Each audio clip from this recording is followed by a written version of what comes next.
Hi there, Queer POTUS here, and today the House of Representatives sent articles of impeachment to the Senate. This will initiate President Trump's second impeachment trial, and the first ever conducted after a president was already out of office. I'm sure a lot of you have heard rumors that Trump could be banned from ever running for office again, and I bet many of you are wondering, really? How? Well, in this video, I'll take you through some of the scenarios whereby Trump could be banned from public office, explore how likely or advisable those scenarios are, and we'll even take a look at the history of post-Civil War Reconstruction, when the government agonized over how to punish ex-Confederates. Let's go!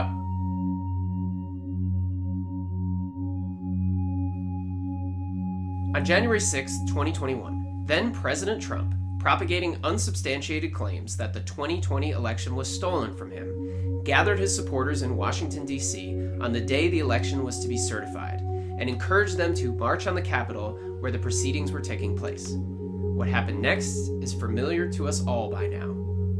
The attack on the Capitol was immediately labeled an insurrection, and exactly 1 week later, Congress impeached President Trump for inciting the whole ordeal. On the day of this video's release, impeachment articles were sent to the Senate, which will trigger a trial. When exactly that will happen, senators have been characteristically vague. Either way, it's a long shot. The Constitution requires a 2/3 majority in the Senate to convict and remove a president. Of course, Trump is no longer president, which kind of defeats the whole point of a removal. Still, many Americans worry Trump escaping a conviction will send a signal to future presidents that insurrection is okay.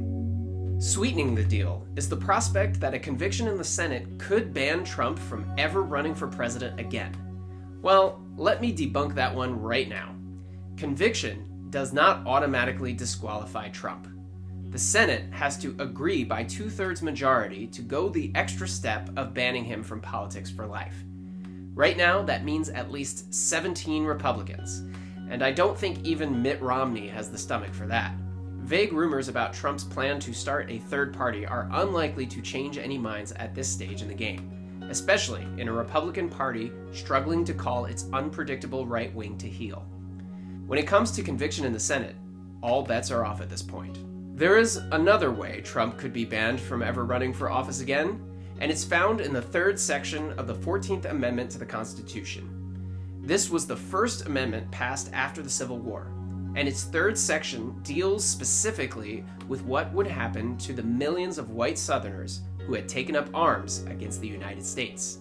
It reads, "No person shall hold any office, civil or military, under the United States, who, having previously taken an oath as an officer of the United States to support the Constitution of the United States, shall have engaged in insurrection or rebellion against the same, or given aid or comfort to the enemies thereof." So, in the context of Trump, this means that since Trump has previously taken an oath, the oath in this case of the Presidency of the United States, he is eligible for the ban. And luckily, for those wishing to ban Trump from politics for life, the 14th Amendment specifically includes the term insurrection as one of the crimes a president can be banned for. In theory, if Trump's impeachment trial ends with him getting convicted of committing insurrection, that alone should trigger the Section 3 ban. But in practice, it's a little more complicated. Section 3 of the 14th Amendment was written specifically to punish the rebels of the Confederacy. At the end of the Civil War, Americans, specifically Northerners, wanted retribution for the pain the rebellion had put the country through. President Abraham Lincoln, shortly before his death, urged malice toward none and charity for all, but others wanted blood.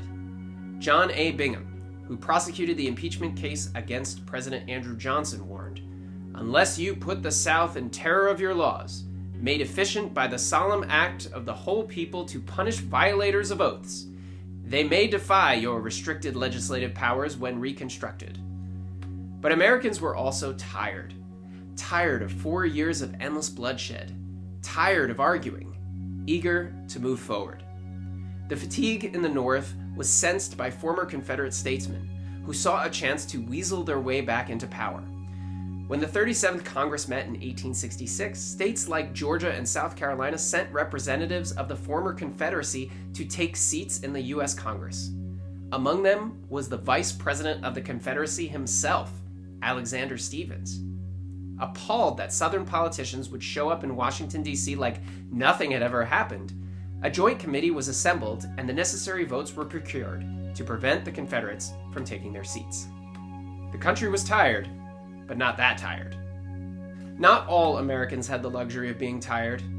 African Americans in the South were free, yes, but they were also surrounded by innumerable angry white people who had just lost the war by which that freedom had been purchased. For many of these people, recognizing the end of legal slavery was simply a setback in a century-long battle to subjugate African Americans. Without an organized structure to rally around, many ex-Confederates carried on the lost cause by joining white terror groups. One group in particular, the Ku Klux Klan, would rain unrelenting violence on Black Americans for decades to come. In the Congress, there was growing alarm about the backlash to emancipation, and a fear that without drastic action, the South would revert to its former structures of power, and the war that liberated the slaves would have been fought in vain. The 14th Amendment to the Constitution was drafted in part to resolve this dilemma. Within the purview of that amendment arose the issue of how to treat former members of the Confederacy.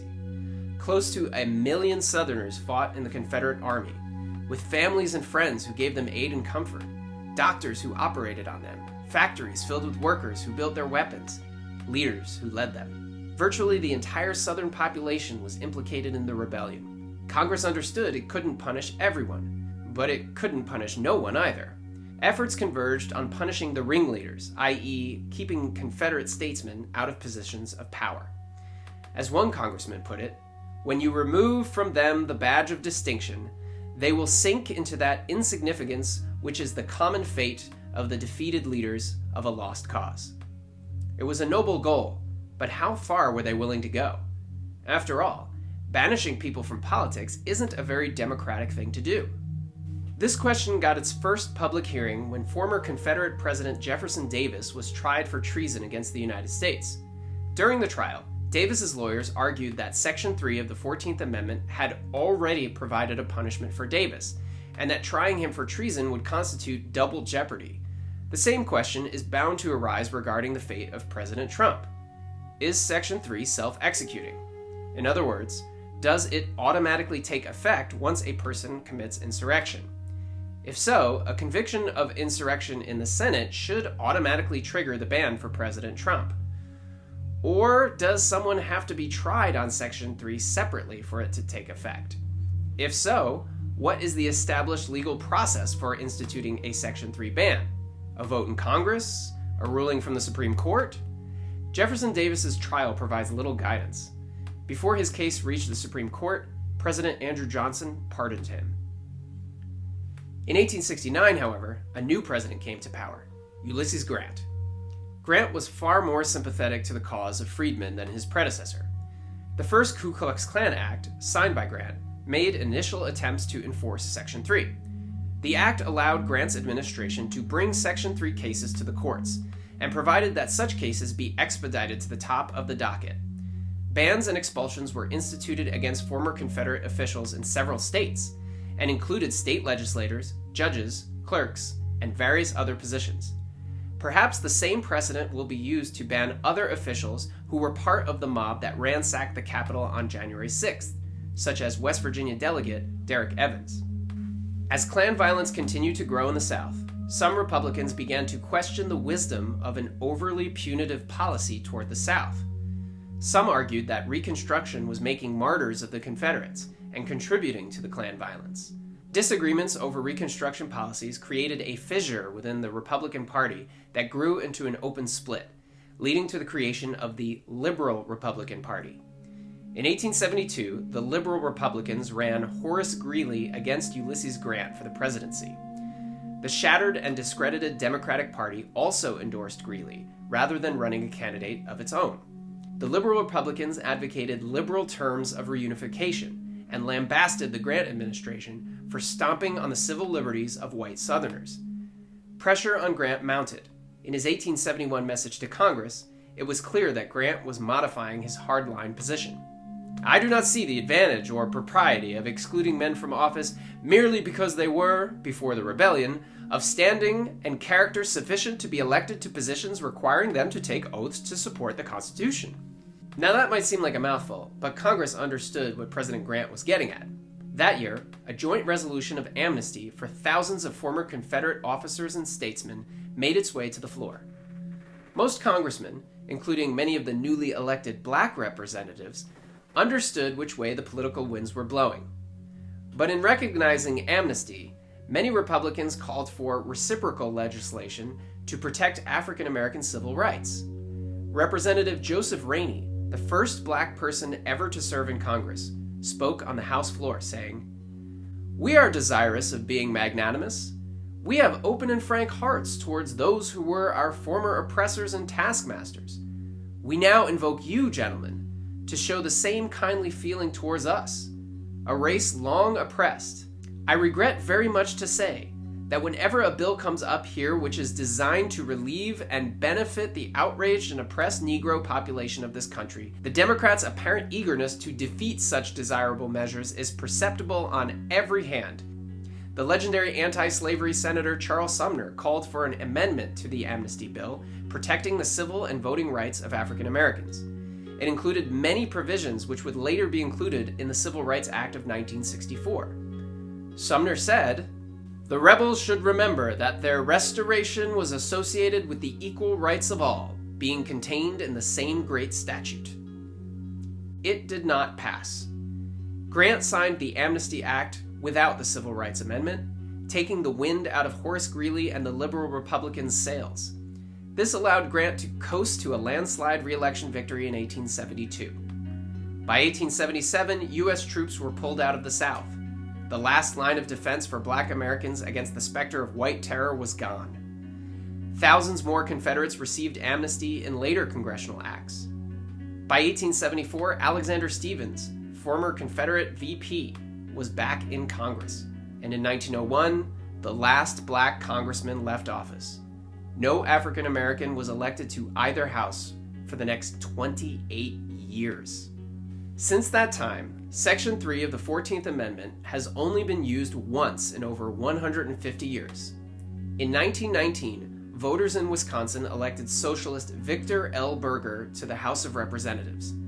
Like many socialists of the time, Berger had spoken out against American participation in World War I, which had earned him a sedition charge under the Espionage Act. Citing Section 3, Congress prevented the duly elected congressman-elect from taking his seat. This story leaves me with an uncomfortable feeling. During his 8 years in office, President Obama prosecuted more people under the Espionage Act than all presidents combined. That's a whole lot of people who could one day end up like Victor Berger. Perhaps in the future, even a controversial tweet or a video clip of someone at a Black Lives Matter protest could be argued as a reason to deny them a seat in Congress. Section 3 has been collecting constitutional dust for almost 2 centuries, but the Capitol insurrection may just give it a rebirth. We'll just have to watch and see. So, what does this all mean for President Trump? Well, the charge of inciting an insurrection is going to follow him no matter what he decides to do. If he runs for president again, he could have trouble getting on the ballot. Some states are bound to cite the insurrection as the cause. If the Senate convicts him, it could further complicate his chances.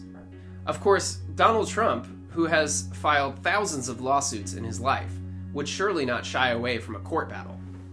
As a separate and co-equal branch of the government, the Supreme Court might view a congressional ban as little more than the legal opinion of a particular Congress, one which the Supreme Court might feel empowered to ignore. Trump's strategy of padding the judiciary with right-wing judges might pay off in such a case. Full disclosure, this is all wild speculation at this point. Realistically, nothing could ever truly or irrevocably ban President Trump from participating in politics, though safeguards and obstacles could be placed in Trump's way. And if the public views these actions as excessive, it could provide a rallying point for Trump's cause. Much as the statesmen of the 1860s worried about making martyrs of ex-Confederates, so we today worry about making Trump and his followers into martyrs and feeding the rise of yet another damaging lost cause. Still, all of this leaves me with a nagging thought. We lose so much sleep in this country over how punishing white insurrectionists might tear our country apart, but we rarely hear such concerns when the same repression is directed towards Black Americans. It all paints a picture of a country that views oppression of blacks as the norm, and oppression of whites as an assault on democracy. It's a double standard that no kind of political ban is going to change. But that's just my 2 cents. Go ahead and share your opinions in the comments below. Should there be an impeachment trial? Does he deserve to be banned? Would it be bad for our country to do this? Should we all hug it out and move on? Do people need to be held to account? And is all insurrection bad, or are there times when it's justified? Go ahead and make your views known below in the comments. And while you're at it, don't forget to smash that like button, subscribe to this channel right now, and share this video with as many people as you can. Thanks everyone, and peace out.